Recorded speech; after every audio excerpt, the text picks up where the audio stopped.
Oi, pessoal, estamos de volta aqui com o nosso canal Ateliê do Osso. A gente está aí nessa sessão, nesse módulo, para falar de músculo, suas lesões e suas particularidades. Hoje vamos ter uma aula bastante especial aqui com o nosso amigo e fisioterapeuta Fernando Dourado, nosso Bahia.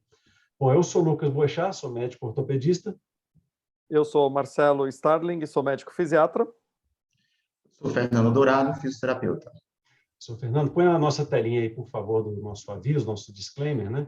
Esse vídeo, como todos os outros nossos, não pretende esgotar as informações sobre o tema abordado. Estamos sempre ligando informações de publicações científicas com nossas experiências pessoais. Não é recomendado, portanto, realizar diagnósticos ou propor tratamentos baseados nesse vídeo exclusivamente. E a gente não apresenta qualquer conflito de interesse para essa apresentação.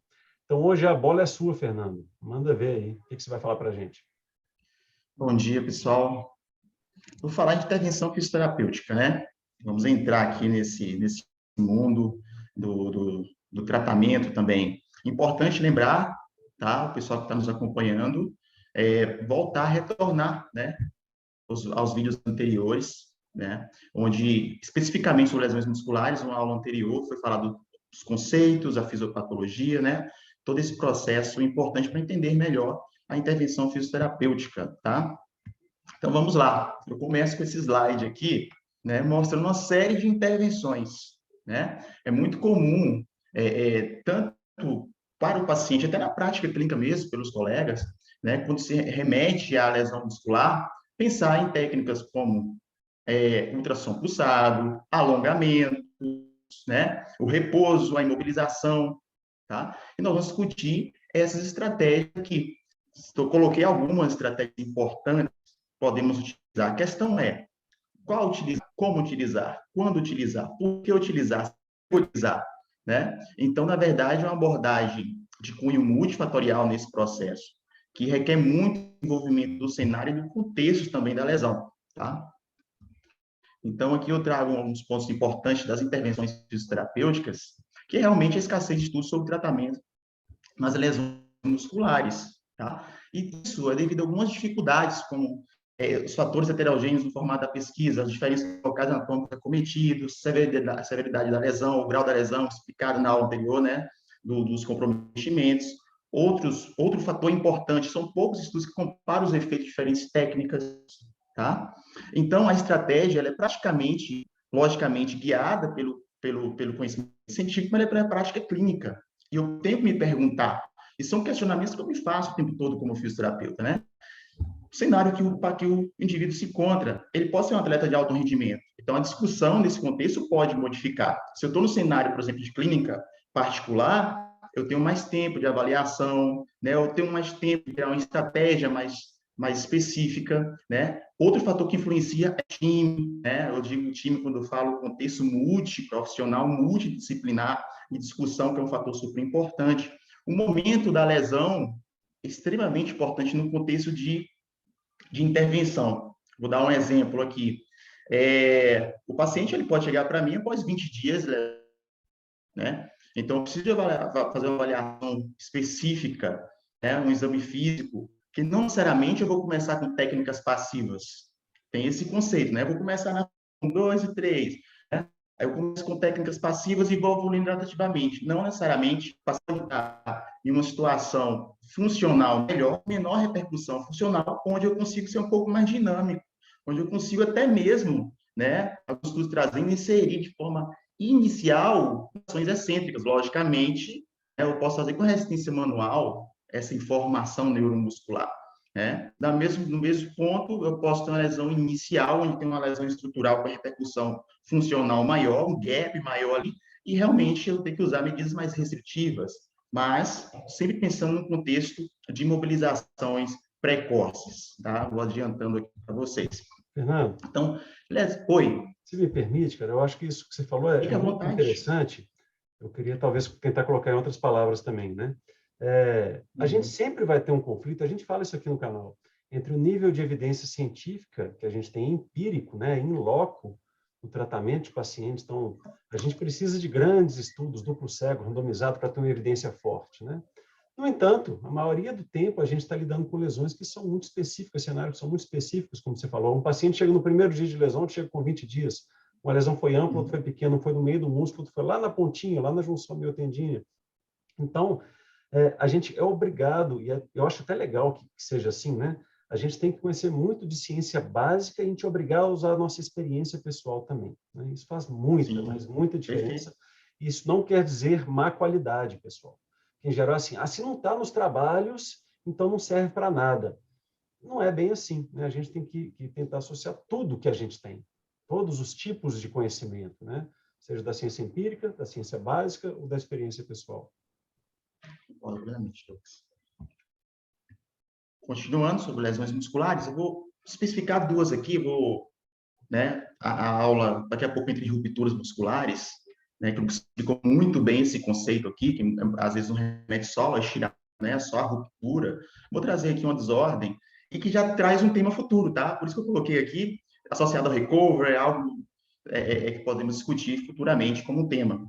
Então, são as desordens musculares relacionadas ao esforço físico, né? Induzidas pela fadiga muscular, que pode levar a uma dor muscular de início tardio. E que nós temos aí, né, várias medidas, tanto preventivas quanto atenuação. Aqui eu trago a crioimersão, né, o que é estado fazendo essa crioimersão, que gera uma série de discussões sobre a crioimersão, sobre o tempo, sobre a temperatura, né, colocada nessa imersão na água, mas que a literatura geralmente está nessa faixa de 11 a 15 graus por 10 a 15 minutos, tá? Obtendo bons resultados no analgesito quanto no controle de edema, tá bom?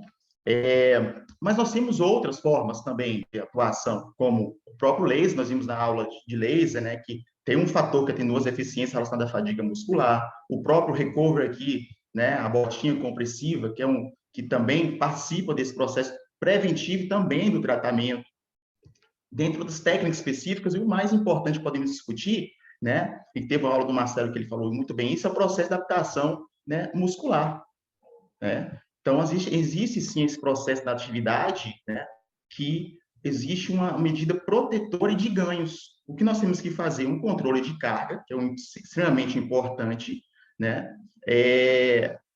Individualizado seria interessante, mas no caso de uma equipe de futebol, por exemplo, ou qualquer outra equipe de clube, é mais complexo realizar dessa maneira, mas o que eu tenho que fazer um controle de carga que gera aí um trabalho de intensidade, volumes, trabalho em equipe, né? E tentar não ter essa mudança drástica do padrão do movimento, contrações de força excessiva, uma sobrecarga excessiva, compensações para alterações biomecânicas, tudo isso faz o processo de prevenção e tratamento. Você vê que não é algo tão simples assim, apesar... E é algo até comum, né? Quem quiser comentar um pouquinho sobre essa dor muscular tardia aí, né? Fique bem à vontade.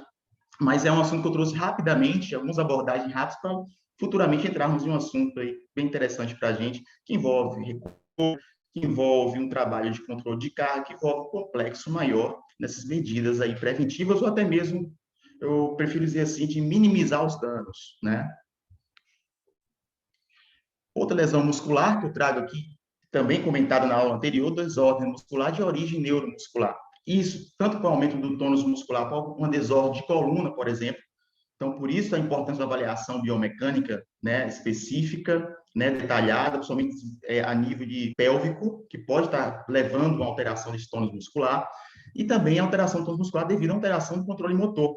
Tá? Quais são as intervenções bem-vindas? Terapia manual é o que tem aí demonstrado os bons resultados, tá? Logicamente, não vou especificar, como terapia de energia muscular, mobilização neural, que pode vir a ter, por exemplo, técnica de energia muscular, traz um relaxamento muscular para um conceito a nível de neuromodulação, bem interessante mesmo, tá? Em terapia manual, ela geralmente é bem-vinda nesse processo de origem neuromuscular.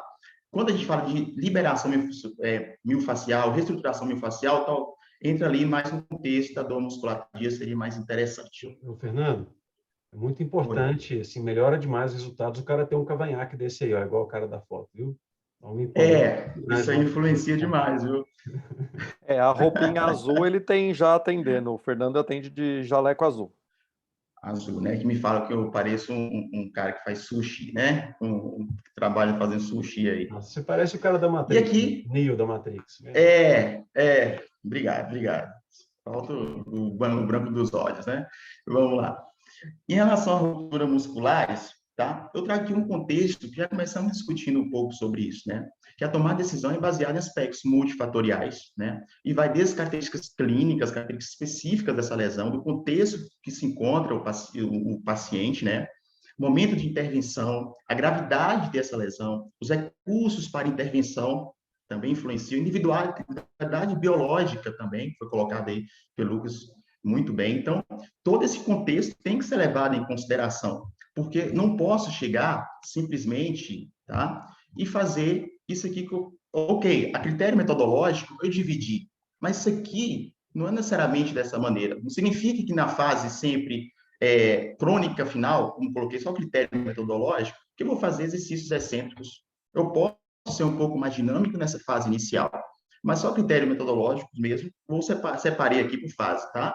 Então, a fase aguda da lesão, geralmente, que seria o T0, seria a parte, vamos dizer assim, bonita, né? De você começar a atender, né?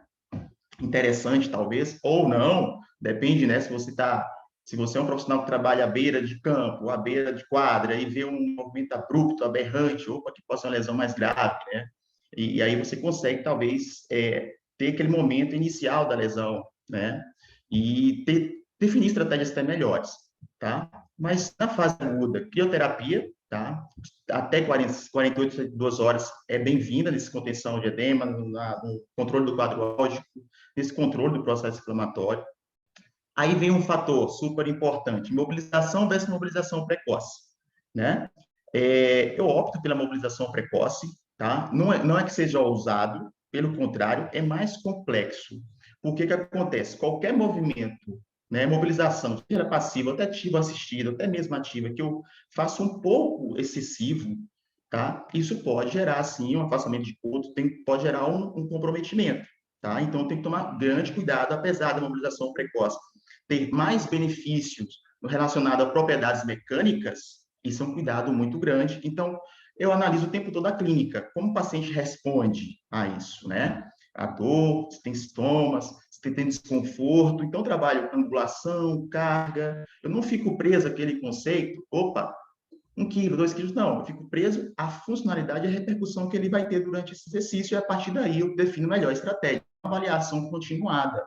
A mobilização, né, para muitos que ficam em repouso ali, aí eu entro em um contexto aqui discutível, tá? Pode até aliviar o quadro álgico, mas a questão toda é que vai ter afetar, né, as propriedades mecânicas e fisiológicas, né, hipotrofia muscular, né, comprometimento, diminuição da resistência à fadiga, até mesmo a curto prazo. Então, a mobilização é o mais interessante, porém de forma gradativa, controlada, tá?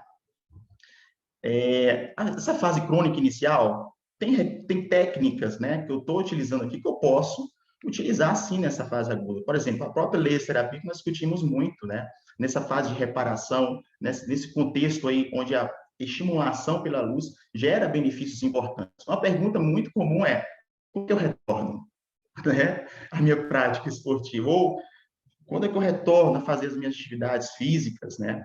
Isso é uma pergunta muito comum e muitas vezes profissionais discutem, opa, eu quero acelerar o processo. Eu tomo muito cuidado nesse conceito. Eu não fico muito preso, eu quero acelerar o processo e diminuir o tempo de tratamento. Não, eu acredito que é uma boa avaliação, um bom contexto, uma boa equipe, discutem bem, essa estratégia, ela tende a evoluir bem, né? E o acelerar, muitas vezes, essa mobilização precoce, a intervenção de exercícios mais dinâmicos, controlados, que você vai ter uma boa qualidade na evolução do seu tratamento, né? Então, já posso inserir exercício de controle de carga desde o início, mobilização precoce. Logicamente, se tiver um comprometimento estrutural muito grande, repercussão funcional muito importante, eu posso fazer mobilizações precoces, mas o quê? Passivas, leves, né? Mas já começo essa mobilização, tá?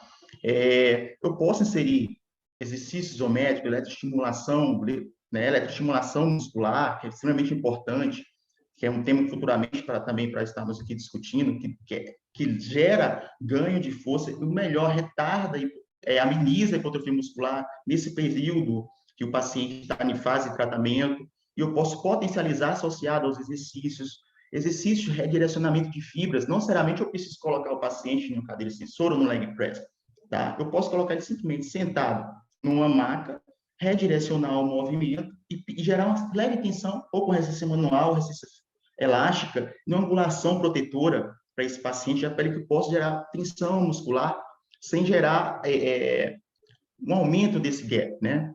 Então, ou uma lesão maior com a sobrecarga, né? Então, ultrassom no alívio da dor, isso é discutido, tá?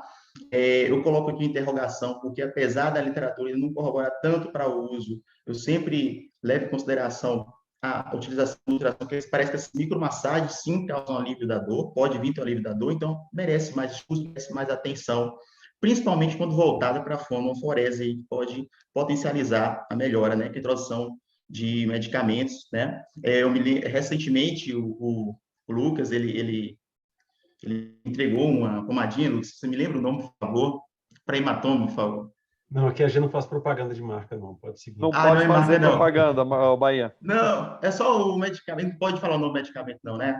Voltado para hematoma, tá? Se eles quiserem patrocinar o canal, aí eles patrocinam, a gente tem dinheirinho, e aí a verdade. gente vai anunciar nesta aula que nós temos conflito de interesse, né?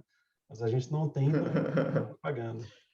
Mas uma pomada voltada para diminuição desses hematomas, e onde fiz a fonoforese, realmente diminui de forma mais acelerada e realmente gera um conforto maior, tá?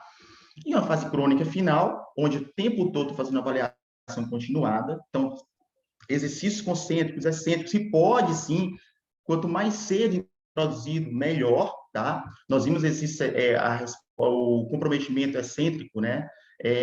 Como um mecanismo fisiopatológico lá, né? Então, é extremamente importante fazermos esse exercício, que muitas vezes é negligenciado, um controle neuromuscular, um trabalho de gesto esportivo, entra a discussão de restaurar a flexibilidade. Eu vejo muitos, aí entra uma outra discussão, um ponto importante dentro da fisioterapia, que é discutível. Não deve se alongar. Eu já discuto isso.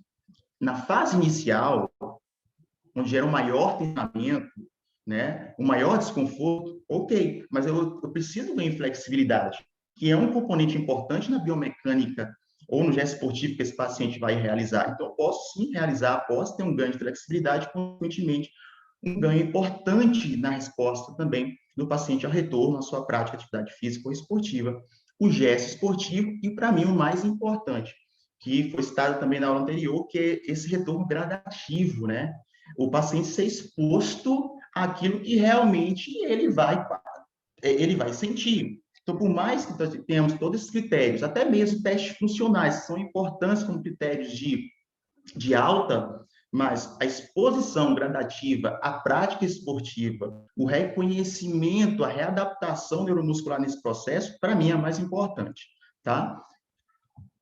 Fernando, eu quero aproveitar a deixa aí.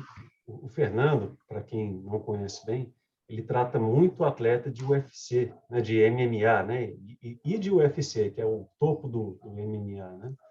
E aí a gente vê como é que aquela questão da individualidade é importante nisso tudo que você está colocando nesses slides, né, Fernando? Então, geralmente você vai usar o desconforto do paciente, a dor do paciente, o retorno gradual. E quando o cara não sente dor? Se ele sentisse dor, ele não era campeão de UFC, né? Então, se o limiar dele de dor não fosse absurdo. Então, como que é maluco isso, né? Com a maioria dos pacientes, a gente pode usar dor como parâmetro de desconforto, nesses caras não pode, tem que lançar mão de outras estratégias, às vezes sim ter planilhas pré-estabelecidas, já que você não vai ter o feedback dele, né? Então, isso aí que você está mostrando de maneira sintetizada aqui é uma grande arte, né? Você está pintando um quadro, uma obra de arte ali para você conseguir reabilitar um cara desse. É o ateliê, né? Bem complexo. O ateliê do músico. É o ateliê do osso. Do músculo. E aqui, o próximo slide, para mim, o mais importante de todos, é onde demonstra um grande atleta e o seu processo, por que ele não lesiona, né? Esse aqui sou eu, né, fazendo atividade física, pratico 2 vezes por semana, e por que eu não me lesiono? Porque todo dia eu faço isso aqui, ó, todo dia eu durmo fazendo Todo dia você dorme, né? Você dorme, literalmente. E aqui... Isso daí, Fernando, isso daí que você está fazendo todo dia, a gente chama de sono polifásico. Você tem o sono noturno e você tem vários sonos diurnos também. No seu curso de sono, você não estuda isso aí não, mas se chama sono baiano. O cara dorme. A natureza eu durmo. É outra coisa. Estou naquela... É a fase REM, né? Que você colocou ali na fase mais regenerativa, seria isso? Estou ali, estou nessa fase ali.